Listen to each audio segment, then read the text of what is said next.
beautiful day, Patriots. Let's talk about the timestamp and gap code. What we're looking at right now is a new type of a Q clock. This is 12 o'clock, 3 o'clock, 6 o'clock, 9 o'clock, right? 5, 10, 15, 20, 25, 30. And within each of the 5 is 1, 2, 3, 4, 5. Okay. This is for the month of February. And what this is every single one of, well, let me be very careful. It was the best I could do. I tried to get every single one of POTUS Trump's tweets onto this clock. What I do is every day, you've seen this notebook, I write down his timestamp. I do the gap in the timestamp and gap code. I started to notice a pattern. So what I did is I wrote down on a piece of paper, actually 60 of them, one per each minute. Here's the 59 page. Here's the 53. With the timestamp and gap code, we don't worry about the time zones. It's the time in between the tweets, correct? That's why we call it the timestamp and gap code. And this has always been a learning curve. This is where we're at right now. We've got some new learning stuff. This has been going on for a couple weeks in my head, and writing this stuff down, it's taken a while. So what I've done, I've got March is also in here ready to go. And this I know you can't see very well, but let's just go through this. Tomorrow I'll do Marches. We'll have 2 to compare it with. So this is really, really interesting. It's quite amazing to me. So if we've got all of his POTUS Trump's tweets, I do not have his retweets in this. Maybe I do. It's hard to say. I've definitely got mistakes, right? Maybe, I don't know. Most likely. We can't use this for sure, for like the numbers exactly, I don't think. And I don't have any of his retweets or like any of his tweets that he did from others, okay? So let's just kind of continue on. But it does look like there's 182 tweets in February, okay? So if we do the 5 o'clock here, which happens to be 30 degrees, and 10 o'clock here is 60 degrees, and then here at 15, 5, 10, 15 is 90 degrees, 369, this is just a quick little, let's go here. So what was really really amazing is look at all these tweets go all the way around the clock, and they're pretty fairly well distributed. The most that any of them on any minute past the hour, this can get a little complicated. So let me show you how we can cross-reference. Let's just go like this right here. This one, 8:08 at 8:08. Let's go look at that. I'll show you how we can cross-reference at 8 minutes past. What happened is this is upside down. I'll show you why, because I wrote these numbers down here. But let's go look at 8:08, 8 minutes past the hour. Very next page. Okay, in February at 8:08.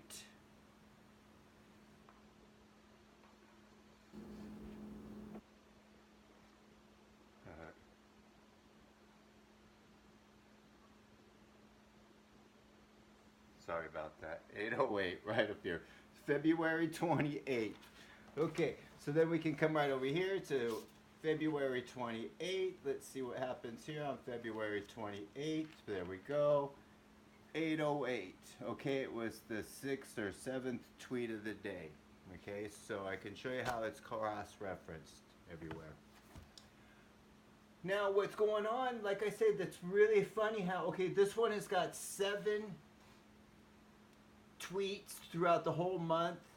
at 58 minutes past the hour. There's 4 minutes past the hour that don't have any tweets in it, which is kind of odd. I'm not saying I understand and get everything, but what it does is kind of odd. Is like I say, it's really distributed quite evenly. March also looks like it's going to line up that way. Okay, so now let's take each slice of the pie. Here's a 90, a 90, a 90, 90, right? 5, 10, 15. 5, 10, 15. So if we add up in the 5 and then the 10 and the 15, it was like 16, 16, and 12. I was like, oh, there's almost a pattern. What's the rest? 7, 18, 19, no. 21, 11, 18, no. It's close, but 13, 16, 15, no, not really. I didn't see anything.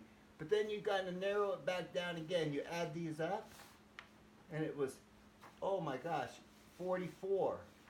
And this pie, 44. I'm like, whoa, what? I looked down in this one. I'm like, 44? Are you kidding?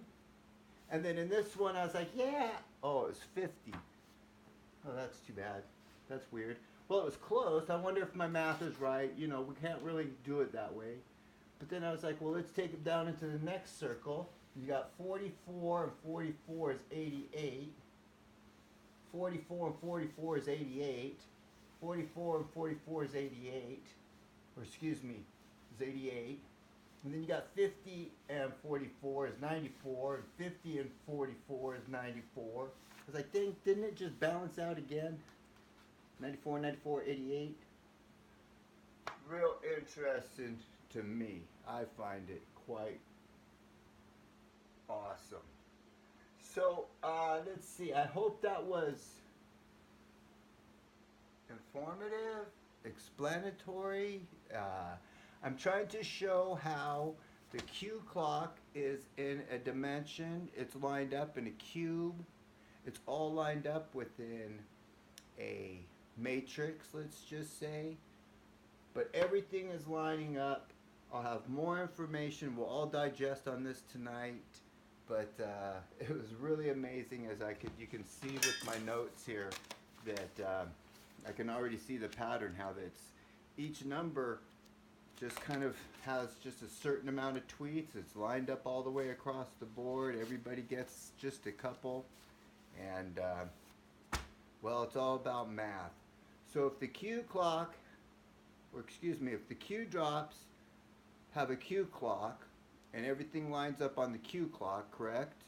And if POTUS Trump's tweets line up with Q drops, it would kind of make sense that there would be a POTUS Trump tweet clock. That's not what I was trying to do here. I didn't try to make it seem like that was what was happening. I just wanted to find the graphs. I'm into the graphs. If you've been following me from the beginning, you see this is how it works. I've been, you know, I just do a bunch of numbers and then I try to find a graph and figure it out. But this turned out to be kind of obvious when I started making this happen. So anyways, let's talk again tomorrow. I'll have, this is, like I say, this is for February the 2019. And then tomorrow we'll do March 2019. And we're in the middle of April. Today is April 8th, 9th, something like this. So God bless you guys. All the glory to Jesus. Keep America great. That's the one I like. Amen.